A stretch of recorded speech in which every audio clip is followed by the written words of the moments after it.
¿Cómo te sentirías si estuvieras presa, cumpliendo una condena en la cárcel y fueras a tener un hijo? ¿Cómo piensas que debe ser el parto de una mujer que está privada de libertad cumpliendo una condena en la cárcel? Soy Francisca Bert. Has llegado al sitio del suceso. Soy Alejandra Humada y junto con la Fran llevamos mucho tiempo dedicadas a estudiar el sistema de justicia penal y el impacto de la delincuencia en Chile. En Chile estamos asustados, hay mucho temor y muchas veces la información que se difunde no es clara, no la entendemos, no nos hace sentido. Por eso en el sitio del suceso recogemos la evidencia, la analizamos y te presentamos información clara para que tú te formes tu opinión, un episodio a la vez. El episodio de hoy, tener un hijo en la cárcel. Vamos con el contexto de este Con, tema bonito, sí, interesante. súper lindo y súper invisible. Hasta hace poco que empezaron a salir muchos casos muy invisibles.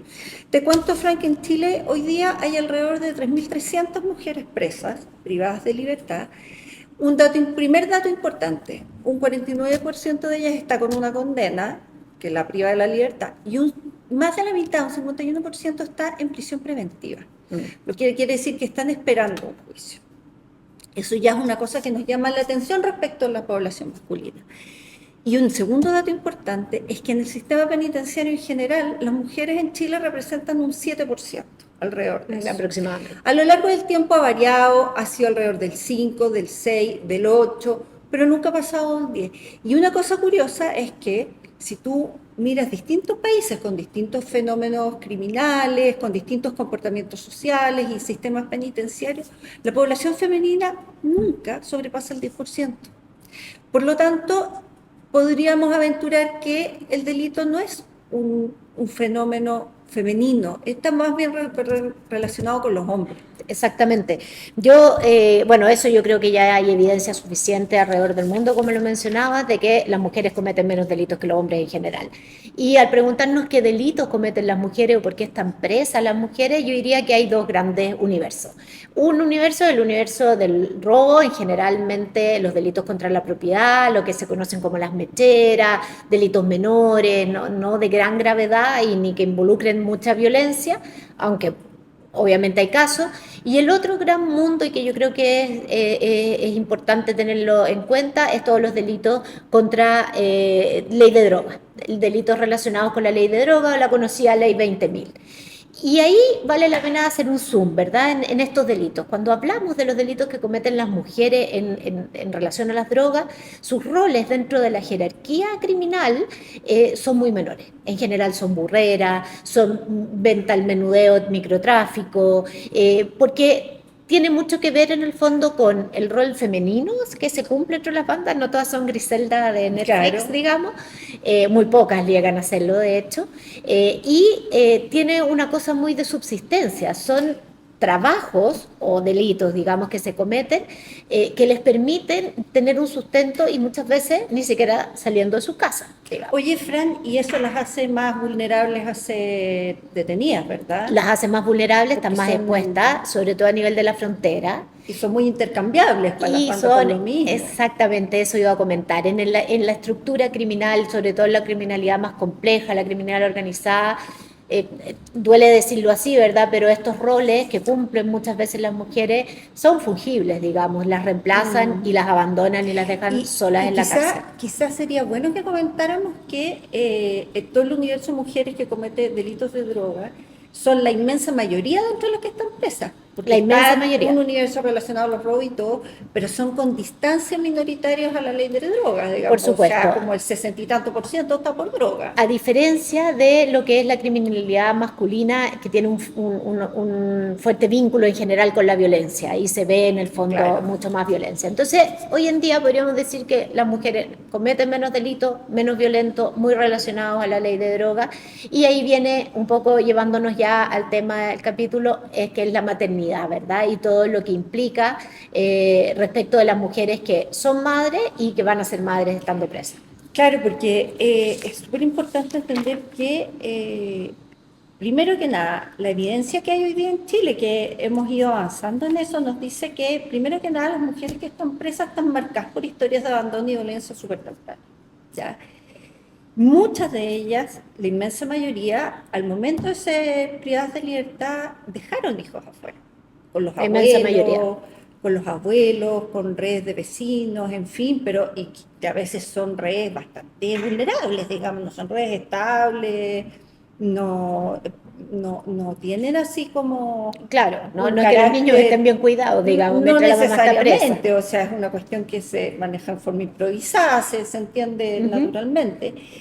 Y otro porcentaje de mujeres ingresa con embarazo a la cárcel y bajo su embarazo, y la ley en Chile les permite mantener a su hijo hasta los 2 años dentro de la prisión, ¿cierto? Cierto. Y bueno, y ese es otro punto, o sea, tenemos la maternidad y tenemos el parto en la casa. ¿Qué pasa con una mujer? En ese caso, entra y Está embarazada. tiene que tener un Bueno, acá lo que ha llevado a visibilizar y lo que nos trae a conversar de este tema son casos, ¿verdad? Casos que queremos compartir un poco por mostrar en dónde estamos en Chile en este tema. Uno de los casos que es quizás el más emblemático de todos es de la comunera mapuche Lorenza Cayuán, que entró a cumplir condena a la cárcel cuando tenía 4 meses de embarazo, o sea, ella entra embarazada.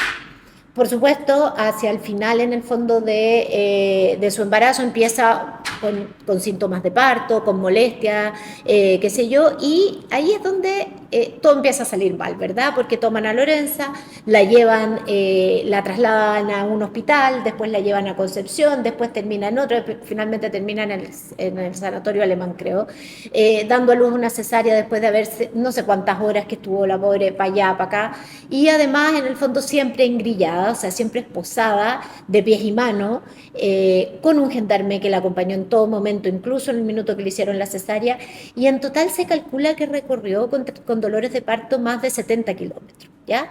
Finalmente da luz a su hija, que se llama Sayen, y eso da el nombre en el fondo del proyecto de ley que vamos a discutir más Oye, y no adelante. nos olvidemos que Lorenza da luz, la cesárea la hizo con los grilletes puestos. Exactamente. Nosotros entendemos que una persona que está presa necesita custodia, digamos. Eso no Pero lo tener estamos un custodio, cuestionando. hombre, en los exámenes en que ella se tuvo que desnudar, el gendarme estaba parado ahí. Es decir, todo tiene una cantidad de detalles. Claro, esto hace que este caso salga a la luz pública y se produzca mucho debate en torno a cómo es este tema de la maternidad, el parto, cuando una mujer está privada de libertad y qué condiciones quieren tener. Pero lamentablemente no es el único caso, tú tenías No, otro. no, el 25 de diciembre pasado, esto se supo también y fue muy polémico en su momento, supimos de una mujer condenada también que después de un largo trabajo de parto no atendido dentro de la prisión, de emergencia, se llama una ambulancia y esto es la y finalmente, después de una serie de acciones medias equívocas dentro del penal, ella da luz dentro de un pasillo. eh, Inmediatamente al lado donde se guardan los contenedores de basura, la atiende un paramédico que además no contaba con el kit de Con la parto, capacitación. implementaciones básicas de parto para atender. Tanto así que él no se atreve a cortar el cordón umbilical hasta que llegara la ambulancia. Importante de ese caso es que es en Santiago, Claro, porque el de Lorenza es en el sur, uno puede decir a lo mejor estaba más alejada, la cárcel quedaba lejos. Esto es en Santiago, en la comuna de San Miguel, digamos, no es más claro, lejos no que eso. es en un lugar apartado ni nada por el estilo. Y también tenemos el caso, y que esto además refleja muy bien la situación y la particular complejidad de lo que afecta a las mujeres migrantes. El caso de Dayana Cuellar en Iquique, donde ella, después de un trabajo de parto muy largo también, da luz en su celda, ¿m? Dado que ella no tiene redes de apoyo en Chile porque está absolutamente Porque es sola, extranjera. son las propias internas, sus compañeras de celda, quienes alertan a su defensora para que la defensora pudiera interponer un recurso de amparo para lograr que esta mujer, Dayana, tuviera, y su hijo principalmente, tuvieran atención médica. Claro. Y bueno, y ahí te lleva al tema de las mujeres migrantes, que también ahí la maternidad, que podríamos conversar mucho rato en torno a ello, también es bien dramática la situación. Y en el fondo yo creo que Aquí hay como que dejar en claro, porque en general en los debates de seguridad siempre se mezcla un poco las cosas, ¿verdad? Nosotros al poner este tema sobre la mesa y hablar en sitio del suceso de esto, no estamos cuestionando que las mujeres que están condenadas por haber cometido un delito deban estar presas. Yo creo que podemos discutir respecto de si la pena es muy dura, si no es muy dura, el tipo de delincuencia, etcétera, pero no es el tema a debatir, sino que el tema a discutir es un poco, en estos casos, no solo es la mujer que solamente debiera estar privada de libertad, ¿verdad? Exacto. Es lo que implica la privación de libertad y no a su derecho a la salud o a tener un parto digno, sino que aquí hay un niño o una niña que nace sin culpa alguna, digamos, no está cumpliendo No está ninguna cumpliendo condena condena. y nace en condiciones que pueden poner en serio riesgo su salud, ¿ya? Lo otro es pensar, son tan pocas las mujeres, como lo decíamos al principio, uno esperaría que al contrario de estar totalmente invisibilizado este tema en el debate, como son pocas, pudiéramos tener lo mejor, la mejor política pública para ellas, pero no es así, sabemos que no es así ni en ámbitos de reinserción ni en ámbitos de salud y nos llevan en el fondo a hablar de un sistema que lo sabemos es precario, está sobrepoblado y que ni siquiera para este pequeño grupo de mujeres, en comparación menos del 10% de la población penal, podemos en el fondo tener políticas. Sí bastaría con que tuviéramos una política, una estrategia, capacitáramos a los gendarmes cómo hacerlo, porque tampoco se trata de culpar a los gendarmes en todo esto, gendarmes mujeres en esto, sino que más bien hacer el punto de la carencia de debate y política pública. Y eso es súper importante lo que tú dices, Fran, porque independiente que sean pocas, mira, tenemos en Chile 9 de cada 10 mujeres presas tienen hijos fuera de la cárcel. Tenemos alrededor de 100 niños viviendo en la cárcel. Tenemos alrededor de 3.000 niños con uno de sus padres presos. En relación a los niños y la maternidad, el efecto de la prisión es expansivo. Exacto. O sea, la evidencia nos muestra que un niño que tiene sus padres en la cárcel, uno de los dos, digamos, su padre y su madre, es un niño que probablemente tenga un contacto con el sistema penal más temprano, probablemente deserte de la escuela, probablemente tenga condiciones de riesgo en su vida mucho más altas. Entonces, la expansión del problema Es puede gigantesco. ser gigantesca. Y a nivel comparado, vale preguntarse, y creo que es importante discutir, o al menos tener así brevemente a la luz, qué se hace en otros países con Sí. respecto a esto. Se hace básicamente 4 cosas distintas que pueden ser complementarias entre sí. La primera es lo que hacemos en Chile, que es permitir que la mujer esté privada de libertad con su hijo. En Chile es hasta los 2 años. Claro. ¿Ya? Eso tiene de beneficioso que el niño mantiene el vínculo, ¿verdad?, con su madre, la madre lo puede criar, pero tiene de pernicioso, digamos, que el niño se crea empieza su relación con el mundo desde muy temprana edad en un contexto carcelario que no es positivo para él ni para su desarrollo. Claro.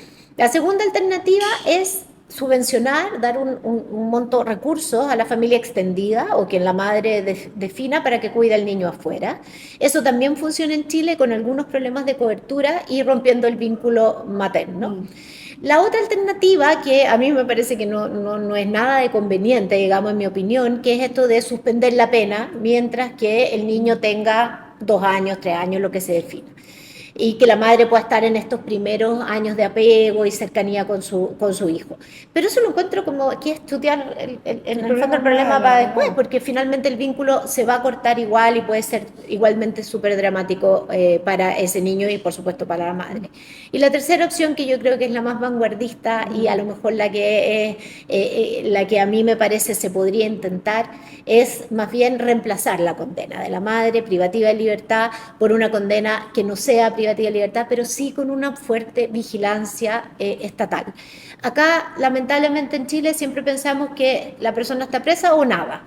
No es así. Se puede, y sobre todo en el fondo por el fuerte factor protector o de reinserción que significa la maternidad. Eso iba a comentar, fíjate, porque aquí hay que ser estratégico. Exactamente. Es decir, están los derechos del niño y todas las cosas que hemos hablado, pero además la evidencia es súper consistente en decir que el vínculo materno-filial es un factor de resocialización, Eso. de desistimiento Desistimiento. muy importante. Si ese vínculo se potencia, se trabaja, es decir, no solo estamos sacando esa mamá, estamos sacándolo de la vida o de una La vida identidad delincuente. delictual, sino que estamos sacando esos niños, estamos sacando esa familia extendida, es decir, si se tiene que aprovechar además estratégicamente. Exactamente. Porque ya sabemos además. Entonces, como para concluir esta parte de la reflexión, es decir, no solamente cómo queremos que sea el parto mismo en la cárcel, que tiene que tener condiciones dignas, tiene que la mujer en el fondo poder tener a su hijo en condiciones mínimas de dignidad para ella y para ese niño Con y niña. control de embarazo además. Por supuesto, con control de embarazo, que todas las mujeres en Chile más o menos tienen asegurado, sino que también en el fondo qué hacemos cuando ese niño ya nace, qué hacemos con él en su futuro. Y bueno, si queremos que haya menos delincuencia, hacer cosas que sean efectivas para evitar que esa mujer vuelva a cometer delitos. Exacto.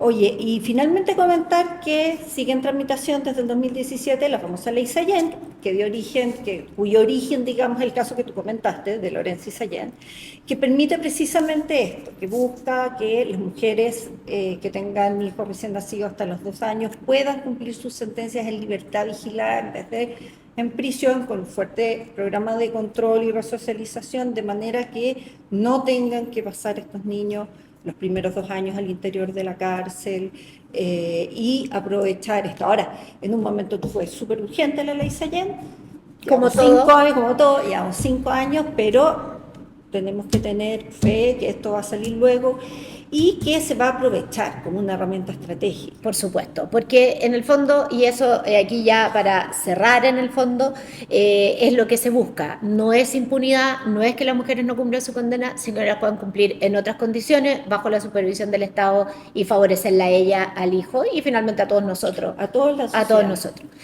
Ale, ¿tu recomendado de hoy? Bueno, para cerrar, después de este tema que tiene tantas aristas y nos motiva tanta reflexión, y qué bueno que así sea, porque es momento de que lo hagamos, yo les voy a recomendar 2 libros, que es básicamente una continuación del otro, que son 2 libros de la escritora argentina Claudia Piñeiro. Uno se llama Tuya, del 2005, y su continuación, que es El tiempo de las moscas, de 2023. Súper interesante, es sobre una mujer que, bueno, no les voy a hacer el spoiler, pero en Tuya ella se va involucrando a propósito de una situación familiar, matrimonial, en un delito, y el señor de las moscas, te decía, que el tiempo de las moscas. El tiempo de las moscas. Toma a esta mujer cuando ya salió de la cárcel. Perfecto. Salió de la cárcel y se empieza a reincitar, y cómo la vida cambia para ella. ¿Autora?